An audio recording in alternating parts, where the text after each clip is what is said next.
my beautiful ducklings, it's your friendly Grippeteer, and I'm back again with another Steven Universe Vlog.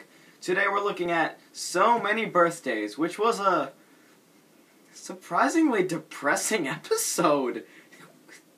What was up with this one? This was out of nowhere. I mean, you know, they're all happy and cheery, and this one is depressing. This one is, like, legitimately depressing.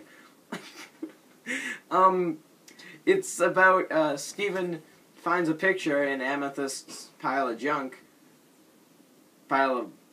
In piles of garbage that Amethyst lives in. Say, it was appropriate. And, it was a picture of, the crystal gems fighting a shark back in, you know, olden times, and they were wearing older clothes. And he asks, why are they wearing older clothes? That's because they were alive back in that time period. Which makes Steven wonder, do they have birthdays? And it turns out they don't have birthdays because of how old they are. So Steven tries to throw them birthday parties. And so, you know, your normal birthday party things, you know, balloons and clowns and cake and streamers and stuff like that.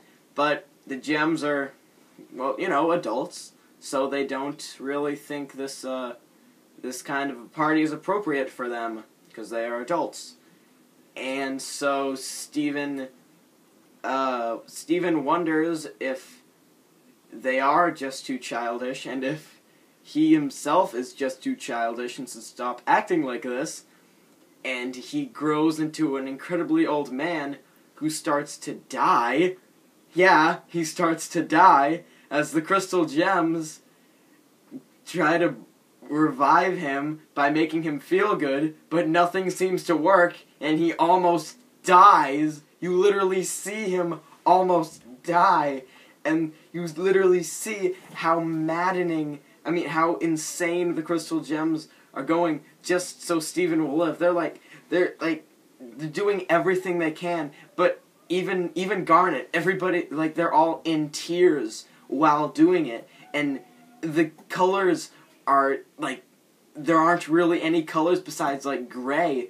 And, the sky is gray, and the ocean is dark and stormy, and there are, clouds and fog overhanging the scenery, and the crystal gems, because of, the shades of the sun, and because of how gray it is, their clothes are all kind of gray and have a grayish tone to them, and everything is so dark, and it's so gloomy, and it's so depressing, and now, don't get me wrong, this wasn't a bad episode. It was actually really good and really effective.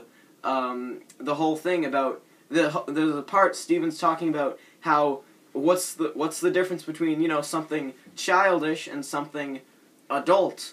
And, our little pop figures childish because, they're toys, or are they adultish because, they're more of designer figures, depending on what you think of them. Is one of my favorites. Is Pokemon more for children, or can it be enjoyed by adults and still be seen as mature? It raises all those questions, and this is something that, if I saw it even on Adventure Time, which has some episodes, the Simon and Marceline episodes, that dive pretty deep into psychology, even if I saw this on Adventure Time, with all the borderline depressing and sad and really emotional things they did, I'd still kind of be like, okay, just tone it down a little bit. But for some reason, I don't know why, for some reason in this show, if I picture that in Adventure Time, still with everything they've done, I'd be like, maybe if they toned that down a little bit, it would have been better. But this works perfectly, and I don't know why it works perfectly.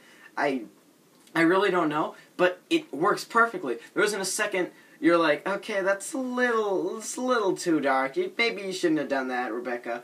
But no, this is a good example is in the end of Toy Story 3, the incinerator scene.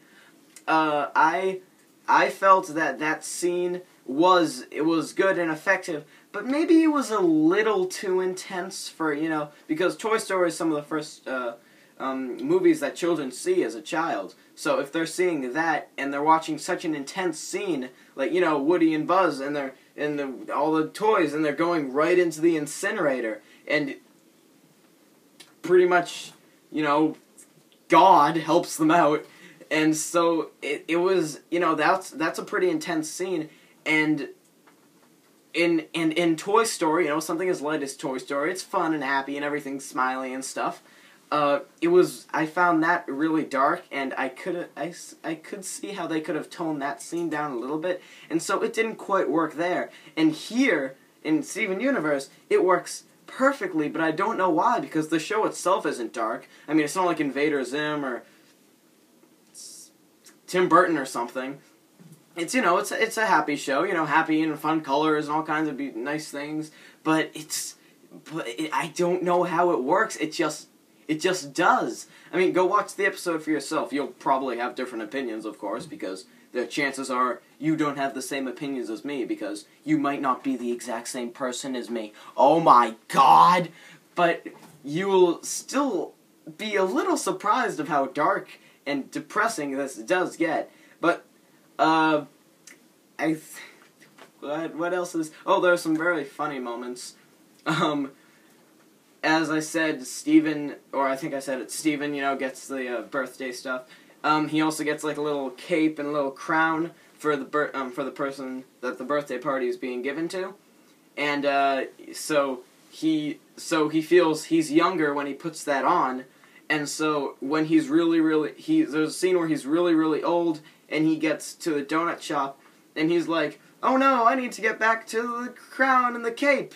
And he walks up to Lars, and I still can't remember her name. I think it's Kathy. Probably not Kathy. That's just a wild guess. I think her name's Kathy. I don't remember.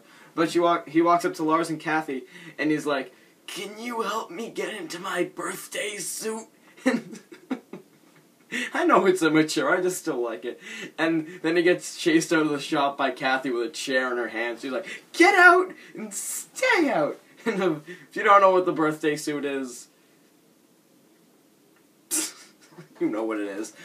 And there's a scene, and Steven takes out a pie, and he's like, "Pearl, you like this pie?" And he's dressed up as a clown, and of course it's a thing where he takes the pie, and it's flat right in his face, and he walks over, and he pretends to trip, and then Pearl just like grabs him right in time, and she's like, "Don't worry, you could have tripped, and then you would have ruined your pie." And then he's like, "Oh, okay." And he just squishes it in his face anyway, and that was pretty funny. And there's also another scene right before that, and he's like, "Why did Pearl throw butter out the window?" And Amethyst is like, "You threw butter out the window?" And Pearl's like, "No, I didn't, Steven, stop!" And he's like, No, to see a butterfly!" And that actually kind of made me chuckle because it was cheesy, and I'm not ashamed to say it. And then Pearl is like, "I never did that. Steven, are you telling lies?" And like everybody gets all serious, and he's like, "No, it's a joke." And that got a few laughs from me. And then there's another scene, and Garnet explains that they've never had birthdays, and Steven, he makes a face that I can't picture in my mind right now, but it was like a "what?" face, and the expression is really funny. But besides that, this was a huge risk for Rebecca Sugar to take, and if you were to tell me there were going to be a episode of Steven Universe where Steven ages and almost dies, and the crystal gems, while also fighting the horrible reality they've pushed upon him, try to save him from the horrible reality that is happening, I'd be like, yeah, okay, sure that happens. But it does work really well. Also, Steven has really hairy legs at the end. Hairy legs, Steven. Well, give that like button a click right at the top, and maybe tickle it with your chin or your tongue or your forehead. And don't forget to subscribe.